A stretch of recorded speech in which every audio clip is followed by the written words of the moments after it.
Comenzamos aquí entonces la clase número 2, una clase que es vital porque despeja una de las interrogantes más grandes que tiene toda persona que quiere emprender un negocio. ¿De qué se trata? ¿En qué emprender? Lo vamos a ver a continuación. Entonces, esta clase número 2 de este curso Cómo Emprender en Chile se trata de en qué emprender. Por lo tanto, vamos a ver en primera instancia una visión general, pero muy general, de qué cosas se hacen actualmente acá en Chile. ¿Quieres saber qué se hace en Chile? Veamos a continuación. ¿Dónde lo vamos a buscar? En las actividades que se realizan o que están registradas, ¿cierto?, en los códigos de actividad económica del Servicio de Impuestos Internos. Vamos a ver en la página web del mismo servicio.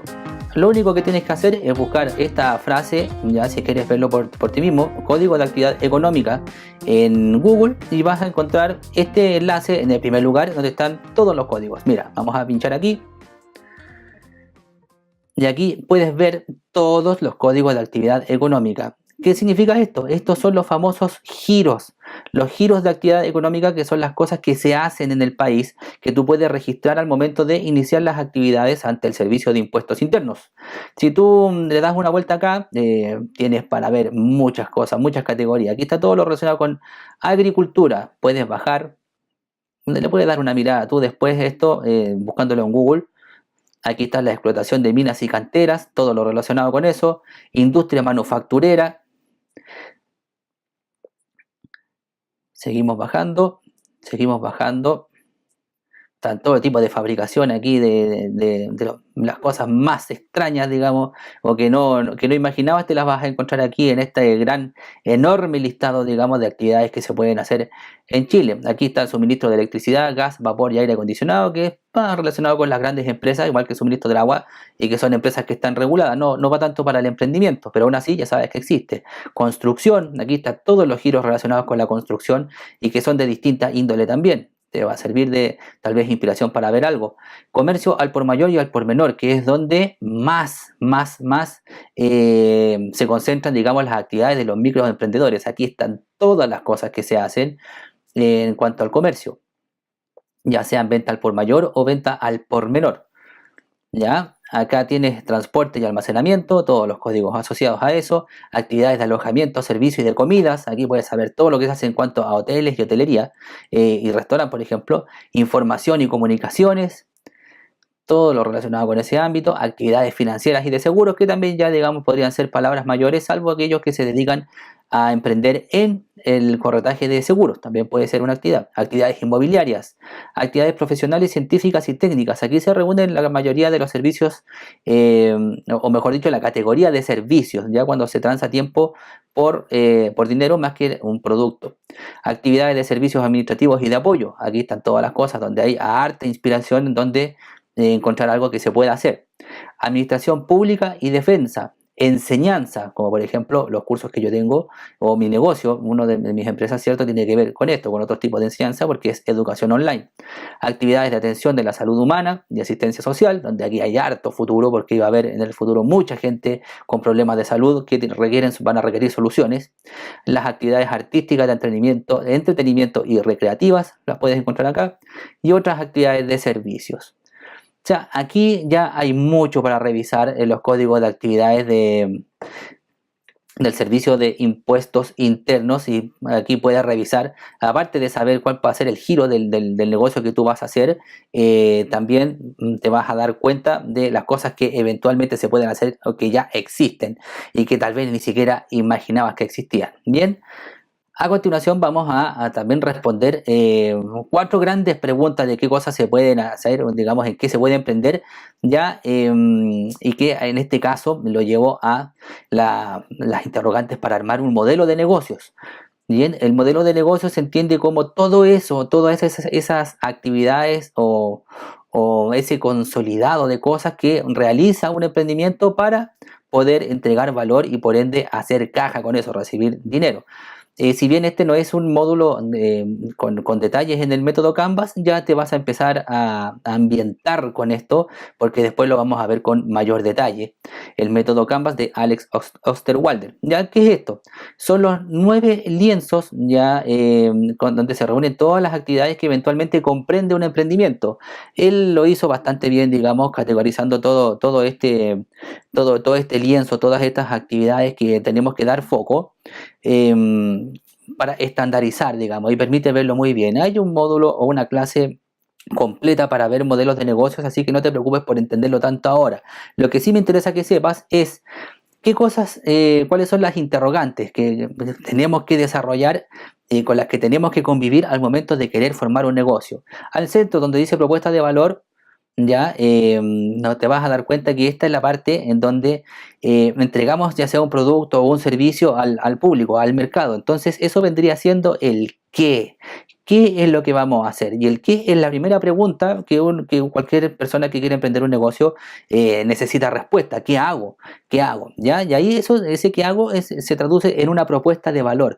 Y una propuesta de valor al mercado quiere decir ni más ni menos que es una solución, es un alivio, algo que el mercado quiere, principalmente quiere más que tanto necesite, porque también se venden las cosas que el mercado necesita, pero más aún si es que lo quiere. ¿Y cómo desarrollamos esa propuesta de valor, es decir, esa solución, y que más encima sea diferente, sea una propuesta de valor diferente a la que genera la competencia? Es lo que nos va a permitir entregar o recibir, mejor dicho, de parte del mercado el billete, digamos, el dinero, ¿ya? Segundo lugar, hay que tener presente que eso no se lo pregunta a mucha gente, ya lo que está aquí en el lado derecho, donde está la relación con los clientes, los segmentos de clientes y los canales de contacto con los clientes, es a quiénes, y eso está más concentrado aún aquí donde dice segmentos de clientes, a quiénes vamos a atender, a quiénes vamos a solucionarles problemas, a quiénes les vamos a entregar valor. Y eso es vital de entender desde un principio, porque salvo que se venda dinero, que eso es algo que quiere todo el mundo, todos los otros problemas son mucho más puntuales para determinados segmentos o nichos de mercado, no para todos. Y una persona que va a emprender un negocio tiene que saber cómo es esa gente, dónde viven, qué edad tienen, qué profesión tienen o no tienen profesión, cuántos hijos tienen, son casados, no son casados, cuál es su nivel de ingresos, cuál es su idioma, cuál es su religión. Todo eso hay que saberlo para poder después desarrollar los planes de marketing y de venta, por ejemplo, de manera mucho más eficiente, como lo vamos a ver después. Y a su vez también saber cómo nos vamos a relacionar con ellos, porque hay gente que prefiere que uno se relacione con ellos de manera presencial, otros que se puede hacer de forma online, otro se puede hacer por vía telefónica, otro se puede hacer de manera escrita, etcétera. ¿Y cuáles son los canales con los cuales le vamos a entregar este valor agregado? Va a ser con puntos de venta, va a ser a través de internet también, va a ser a través de un despacho a domicilio, muchas cosas que después vamos a ver con detalle. ¿A quiénes? Ya ten presente para resolver la pregunta, ¿a quiénes? ¿A quiénes? ¿A quiénes? Hay que tener muy claro quién es ese segmento. En tercer lugar, la otra pregunta es la relacionada con nuestros socios clave, las actividades claves que vamos a hacer, los recursos claves. Esto se traduce en el cómo. ¿Cómo vamos a ejecutar este negocio? ¿Ya a través de qué socios? Por ejemplo, ¿cuáles van a ser nuestros proveedores? Proveedores ya sea de productos o de servicios, de externalización de algunas actividades, ¿ya? ¿Cuáles son las actividades que vamos a tener que realizar? Para poder entregar este valor vamos a tener que tener, no sé, gente que esté programando, gente que esté envasando, gente que esté fabricando productos, ensamblando algo, por ejemplo, muchas cosas, va a depender después de la respuesta que le demos en qué vamos a emprender. Y los recursos claves, ¿qué es lo que necesitamos? ¿Cuáles son las materias primas? ¿Cuáles son los recursos humanos o el capital humano que necesitamos? ¿Cuáles son los elementos tecnológicos? ¿Cómo? Estos tres aspectos del lienzo, ¿cierto? Tienen que ver con cómo vamos a desarrollar nuestra propuesta de valor. ¿Ya? Ojo con eso, estas preguntas por lo general no se explican en todas partes. Finalmente, acá abajo donde dice estructura de costos y fuente de ingresos, que tiene relación con la pregunta ¿cuánto? ¿Cuánto va a involucrar desembolsar para poder desarrollar estas actividades y entregar esta propuesta de valor a los clientes? Y a su vez también cuánto dinero voy a recibir por entregar esta propuesta de valor. ¿ya? Y también o cuántas fuentes de ingresos voy a tener con el mismo negocio, porque existen diversas formas de poder capitalizar la entrega de una propuesta de valor. Por lo general, la gente cuando parte un negocio quiere o piensa en la transacción inmediata, en que te compren una vez y te paguen una sola vez. Pero por de pronto, ya sea un producto o un servicio, puede recibir distintos pagos en el tiempo, por ejemplo, o puede ser un método como pero un clásico de este libro de generación de modelos de negocio de Alex Osterwalder, que es el ejemplo de las máquinas de afeitar, en donde en un principio se vendía la máquina, pero después constantemente en el tiempo la persona que poseía la máquina de afeitar tenía que comprar la hoja, ya lo que conocemos acá como hoja Gillette. Esa hoja tenía que seguirla comprando. Ese es un modelo de negocio en donde hay dos ingresos, un ingreso fijo, digamos, o un inicial único, un ingreso único que es vender la máquina, y después un ingreso recurrente como es comprar la hoja. Entonces hay que pensar cuando se forma un negocio y se modela este negocio, cuáles podrían ser las diferentes fuentes de ingresos. Estas cuatro preguntas entonces son las que hay que resolver para poder llevar bien un modelo o mejor dicho, un negocio, un emprendimiento con una visión de futuro, ya resolver qué primero podemos hacer, pero a quiénes, no para todos son las mismas soluciones, cómo lo vamos a hacer y cuánto vamos a gastar, cuánto vamos a invertir, cuánto vamos a recibir. Bien. Posteriormente, la siguiente forma de dilucidar qué cosas podemos hacer o en qué emprender tiene que ver con las necesidades humanas, pero nos vamos a apartar un poco de lo que habla la psicología en cuanto a Maslow y esas cosas que te pasan en la universidad o en algún instituto o en el mismo liceo. No, vamos a ir un poco más al grano, a lo práctico. Esto te va a servir mucho para ir también orientando qué es lo que puedes hacer, qué propuestas de valor desarrollar y sobre todo a quiénes. ¿Ya? ¿Qué es lo que necesitan las personas? En primer lugar, las personas buscan poseer, las personas buscan tener, ya existe una necesidad por poseer, por tener. Eso involucra otras cosas más, como tener un cierto estatus, verse de distinta forma o un tema de seguridad, ¿bien? Pero la gente busca poseer, tener cosas. En segundo lugar, la gente necesita pertenecer a un grupo, necesita estar enlazados, ya en contacto o unidos en ciertos grupos para poder distinguirse del resto. Entonces, el sentido de pertenencia también es algo que te va a servir para ir a ti dando una idea de qué cosas puedes hacer. Por ejemplo, está lo que se conocen como las tribus urbanas, que es el ejemplo más básico respecto de esto, en donde cierto grupo de gente requiere estar juntos con ellos. Es como una especie de clase, de mini clase social, esta tribu urbana. Y tú puedes vender productos o desarrollar servicios asociados a este tipo de tribu, o si no, en el aspecto generacional, hay gente que se quiere destacar por ser millennial, por ser centennial o por no ser ninguno de esos. Eso se puede fomentar y transformar en un negocio. Hay gente que se quiere ver como una persona que es de alta clase, a pesar de que no lo sea, quiere tenerlo. Y tú puedes desarrollar servicios o productos que generen un cierto estatus, como lo hace Starbucks, por ejemplo, que te vende una experiencia y también una cierta buena impresión. Otra cosa que la gente necesita, digamos, es aprender. Ya hay una necesidad constante de aprendizaje en distintas escalas, en distintos niveles, pero siempre va a estar, va a existir. El tema de la educación se transforma en algo prácticamente elemental en muchas sociedades, sobre todo en la nuestra, como una herramienta para poder salir adelante. Por lo tanto, el aprendizaje es algo que siempre va a estar en el tapete para poder generar negocios. La necesidad de defenderse, ¿ya? La necesidad de defenderse también está siempre presente en las personas, sobre todo en aquellas culturas o en aquellas sociedades en donde la gente está mucho más estresada, hay una convivencia que se transforma un poco más, con mucha más fricción en el día a día. La necesidad de defenderse también es una oportunidad para poder desarrollar algún tipo de negocios.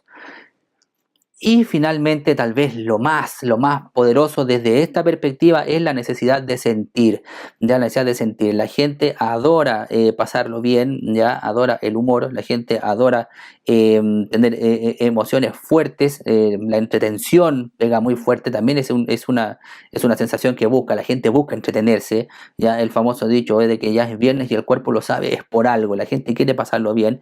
Otra gente tiene la necesidad de indignarse y pelear con lo demás, por ejemplo, a través de las redes sociales, algo que puedes ver muy frecuentemente hoy en día, es una necesidad de mostrar sus emociones de ejecutar, digamos, lo que llevan dentro, mostrarlo hacia el público de alguna u otra forma, sentir. Entonces, ofrecer la posibilidad de tener algunas emociones explícitas, digamos, se transforma sí o sí también en una posibilidad de hacer negocios, pero muy, muy potente. De hecho, prácticamente la ley principal de las ventas ya tiene que ver con vender a través de las emociones. O sea, tú puedes vender un producto o un servicio a nivel de características, pero si no las vendes a nivel de lo que esas características provocan en las personas, te va a costar mucho vender, porque la gente quiere saber qué es lo que se hace con eso que tú vendes, quiere sentir lo que se hace con lo que tú vendes, quiere esa experiencia, y que esa experiencia esté asociada, ojalá,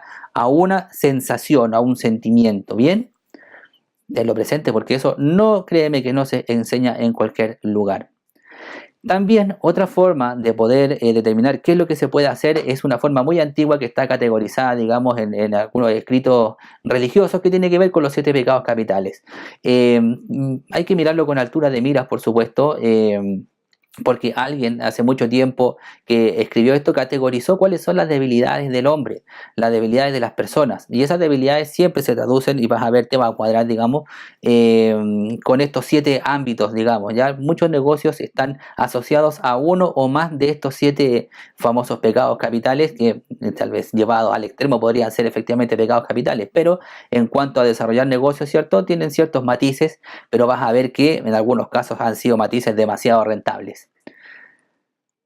En primer lugar, la gula. Ya este pecado es conocido y tiene que ver con el tema de comer más de lo que se necesita comer. Bien, ya tienes categorizado esto con todas las cadenas de restaurantes multinacionales, incluso los mismos restaurantes locales de a uno, o la industria, ¿cierto?, de las golosinas, que ha abusado enormemente en el tiempo del uso indiscriminado del azúcar, que el azúcar genera adicción, y el azúcar es algo que no necesitamos de sobremanera en nuestra dieta diaria. Eso es porque estas industrias o estos segmentos industriales han explotado este pecado capital. La gente se atiborra con comida, y si quieres pensar en eso, créeme que no eh, hay posibilidades de triunfo, digamos. Ya no hay muchas posibilidades de fallar cuando se hace bien un negocio relacionado con la alimentación.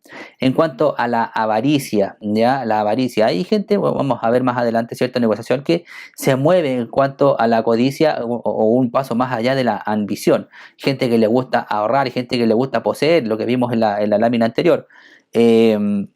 La avaricia es un gran motivador también para mover a la gente, sobre todo esa gente también que tiene una relación muy estrecha o mucha afinidad por mantener un estatus elevado. Ya la avaricia es un elemento que sirve para vender. Los medios de comunicación, por lo general, que venden publicidad, lo hacen a costa de indignar a la gente. Si tú ves todos los enlaces que te aparecen en las redes sociales o los mismos noticiarios en los medios de comunicación, la gran mayoría de las noticias, digamos, solamente a cálculo muy aproximado, puede ser un 90% de las noticias son indignantes, que generan rabia. ¿Por qué? Porque eso engancha.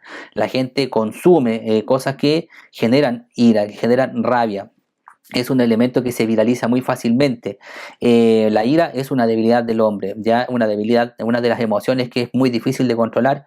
Por lo tanto, es muy fácil para las personas que estamos desde este lado digamos, del ámbito de los negocios, sobre todo en temas de marketing, sabemos cómo ocuparlo para que la gente se enganche, sobre todo con contenido, y en el caso de los medios de comunicación venden mucha publicidad gracias a estos enlaces o títulos de noticias, ¿cierto?, que indignan a la gente y que hacen dar clic para llegar a un sitio web.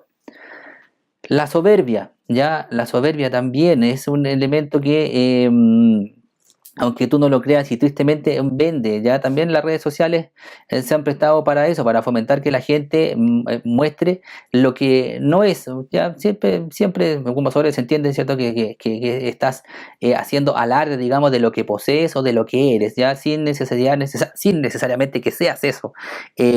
Bueno, hay elementos que hacen que como las redes sociales, ¿cierto? Y algunas marcas que hacen que te muestres de forma soberbia. Y hay marcas que tratan de elevar el estatus de las personas, aunque no tengan, aunque no posean ese estatus, y gente que quiere verse como más de lo que necesariamente es. Para mí, es una oportunidad de negocio eso. No hay que verlo de mala forma cuando se está con la mentalidad de productor, no con la mentalidad de consumidor.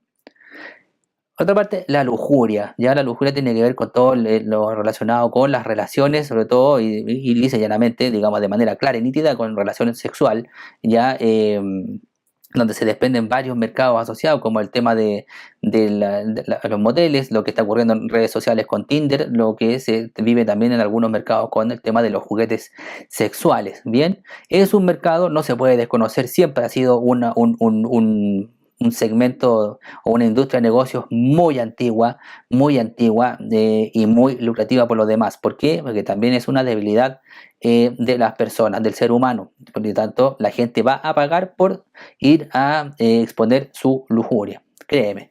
Envidia también, eso también mucho tiene que ver con el tema de la clase social, tiene que ver con el tema del estatus, ¿ya?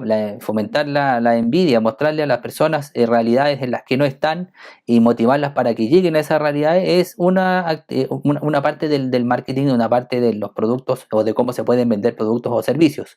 La envidia mueve a la gente, aunque tú no lo creas. Y finalmente, ya que digamos la más poderosa de todas para mi gusto, por eso lo destaco con este color rojo, es la pereza. La pereza. ¿Cómo se puede interpretar el tema de la pereza? Es la facilidad para que una persona pueda hacer cosas. Si tú haces un producto o un servicio que va a significar un ahorro de tiempo o de esfuerzo a mucha gente, créeme que tu destino va a ser con una cuenta bancaria que no vas a poder contar ese dinero, ya que la cuenta bancaria va a aparecer una guía telefónica, porque ahí ha estado la clave de la gran mayoría de los grandes éxitos empresariales de los últimos años, en solucionar el problema de tiempo o de esfuerzo a mucha gente. Por ejemplo, tienes el caso de Uber, tienes el caso de Google, tienes el caso de Netflix, tienes miles de casos en donde te acercan posibilidades, lo cual lo que tú antes hacías en horas o tenías que desembolsar mucho dinero o tenías que desplazarte, por ejemplo, te lo llevaron a prácticamente un clic. La pereza es uno de los 7 pecados capitales, digamos, más poderosos para resolver problemas. Cualquier cosa que tú hagas que signifique un ahorro de tiempo o de esfuerzo o de dinero para otro individuo, ojalá muchos, va a significar sí o sí, de manera garantizada, un buen negocio. ¿Ya? Aquí entonces con los 7 pecados capitales también puedes orientar qué cosas eventualmente podrías hacer. Ahora, ¿cómo entregar este valor? Después de que ya has analizado más o menos qué cosas vas acotando, qué cosas puedes hacer, hay que ver cómo se entrega este valor. Tal vez no mucha gente tiene claro qué es lo que se puede hacer para entregar esa solución a los problemas que tiene un mercado o a las cosas que quiere un mercado o a las cosas que necesita un mercado. Bien, bueno, ¿cuáles son las formas clásicas de entregar el valor? Miremoslas a continuación. Son en forma de productos, ¿ya? Tú puedes hacer soluciones en forma de productos, pero cuando fabricas productos, ese es el modelo de entrega de valor, cuando la fabricación de productos, de crear con tu propio negocio nuevos productos. Ofrecer servicios, ¿ya? Servicios, es decir, transar tiempo por soluciones. Puede ser tu propio tiempo o puedes tú tener gente que transe su tiempo y tú solamente vendes, como sea, pero es un servicio, algo que no es tangible, o bien, si es tangible, tiene que ver con alguna maquinaria, ¿cierto?, que se ocupa para ejecutar el servicio, como por ejemplo la gente que limpia fosas, la gente que lava piscinas, la gente que hace jardinería. Ellos tienen sus propios elementos, sus propios activos para entregar el servicio, van a transar tiempo por una solución, ¿bien? Y esa transacción se genera obviamente por dinero. La reventa es prácticamente lo más usual porque tiene que ver con la compra de un producto ya a un valor, a una compra mayorista, por decirlo de alguna forma, para tener un precio de costo bajo, para venderlo más caro por unidad o al detalle. Esto aplica para, por ejemplo, el negocio de productos importados, el negocio de los abarrotes en un local comercial, ¿cierto? El negocio de las pescaderías, el negocio de las carnicerías. una infinidad de cosas que se pueden revender, que se compran en grandes lotes y se venden después al detalle bajo el concepto de tener un margen de ganancia, ¿ya? Que eso, el margen de ganancia es lo que más vamos a conversar también en los módulos siguientes. Finalmente, a pesar de que hay más, ya quiero manifestarte a ti que vas a ser una persona microemprendedora, estos 4 porque son las formas clásicas de entregar valor en los cuales seguramente se va a centrar tu nuevo emprendimiento, tu nuevo negocio. Entonces la última tiene que ver con el arriendo ya sea de maquinaria, ya sea de un vehículo, ya sea de algún local, un salón de eventos, etcétera, el arriendo. Ese es otro esquema de poder entregar valor, de ofrecer soluciones. Hay gente que por de pronto no tiene necesidad, se desplaza a una ciudad, ¿cierto? Necesita moverse, no tiene necesidad de ir en su vehículo, sino que puede arrendar un auto para poder desplazarse. Eso es una forma de entregar valor. Entonces, ¿cómo tú le arriendas ese auto a esa persona? ¿Con qué elementos diferenciadores va a hacer que tengas éxito por sobre las otras personas que arriendan autos? Distintos tipos de arriendo. Tú ya puedes dilucidar cuáles pueden ser. Bien, entonces, la fabricación o desarrollo de productos, la entrega de algún servicio, la posibilidad de revender otro tipo de productos, ¿ya? Y arrendar son las formas clásicas por las cuales se entrega valor, donde ya puedes ir acotando en cómo puedes entregar tu producto o digamos tu propuesta de valor. Ya, a mí me gusta la forma que genere mayores fuentes de ingreso posibles. Entonces, una combinación de todo esto podría ser ideal. Por ejemplo, tener productos para la reventa que vayan asociados con una instalación, es decir, con un servicio, y ahí vas a ganar plata, o bien el arriendo mensual de algunos equipos, como lo hace la gente con un modelo de negocio como el de las fotocopiadoras, que colocan máquinas en las distintas empresas y te venden el servicio donde van haciendo la mantención, el cambio de las hojas, etcétera. Todo eso, lo que si va asociado, por ejemplo, un producto, una reventa o un arriendo más un servicio, implica que hay mayor ingreso por transacción o por cliente, ¿ya? Que lo que tenemos que buscar es que tengamos el mayor ingreso por transacción o por cliente siempre. Y la última consideración de esta clase es que el proyecto de negocio sea acorde a tu perfil. Mucha gente me pregunta cuando hablamos por teléfono o a raíz de los otros cursos que yo realizo, es que qué cosa, por ejemplo, como tengo un negocio mejor dicho, un curso de importaciones, qué cosa puedo vender que se venda rápido y fácil.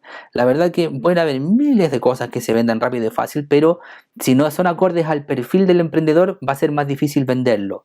Por lo tanto, de todo lo que vimos, ya de cuáles son las necesidades humanas, los 7 pecados capitales, ¿cierto? Para ir agotando, digamos, para trabajar con las debilidades humanas para poder vender algo. Y después ver la forma de cómo entregar ese valor, tratar de llegar a la conclusión de que sea algo acorde al perfil, en donde aquí sí involucramos en cierta medida algunas afinidades personales que tengan que ver ojalá con la pasión y con el propósito.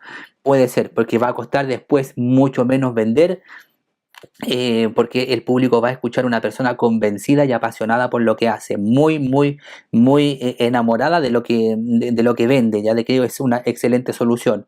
Eso, cuando tú vendes un producto que no conoces o estás inmerso en una industria que no conoces, en un negocio que no sabes cómo funciona, provoca, si no lo sabes, es que no lo puedas vender bien. Y acuérdate que el fin de un emprendimiento es vender mucho, tener bienestar, generar abundancia, generar recursos económicos, ¿ya? Entonces, si cuesta venderlo, va a ser muy difícil llevarlo a cabo. Entonces, esa última consideración, tenla presente. De todas las ideas de negocios que empieces a evaluar y que las haga pasar por todas las etapas que vimos en las láminas anteriores, trata de llegar a la conclusión, enfocarte siempre y cuando sea un buen negocio, por supuesto, y después vamos a ver cómo echar abajo las ideas de negocios. Trata de quedarte con aquellas que tengan un poco de relación con tu perfil personal, con las cosas que a ti te gustan, con las cosas en las cuales mejor te desempeñas o mejor o más dominio tienes, donde puedes desarrollar de mejor forma tus competencias. ¿Ok? Muy bien, aquí terminamos entonces esta clase número 2 y pronto nos encontraremos entonces en la tercera clase, en donde te va a quedar muy claro lo que todo emprendedor debe saber y que tristemente nadie nos lo dice a tiempo, sino que nos enteramos en el futuro. La idea es que si estás aquí, en la siguiente clase sepas exactamente lo que tienes que saber, en dónde tienes que desarrollarte para que te vaya mejor y tengas menos percances mientras desarrollas tu emprendimiento. Bien, nos vemos en la siguiente clase. Chao.